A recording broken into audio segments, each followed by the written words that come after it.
Syederalun, Ketua Fraksi PDIP DPR RI, Utut Adianto, menanggapi kabar Kepala Staf Angkatan Darat atau KSAD, Jenderal Dudung Abdurrahman, yang memberikan perintah ke jajaran TNI Angkatan Darat untuk mengecam politikus PDIP, Effendi Simbolon.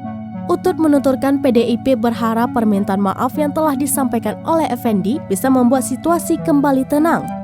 Hal itu diungkapkan Utut dalam konferensi pers di Kompleks Parlemen Senayan, Jakarta pada Rabu 14 September 2022.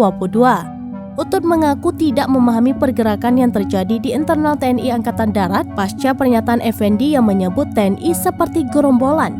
Namun, Utut berharap Dudung bisa menggunakan kewenangannya untuk meredakan situasi. Utut juga menyampaikan PDIP akan segera berbicara langsung dengan Dudung terkait kabar itu. Ia pun menyebut sosok Effendi sebagai orang yang humanis.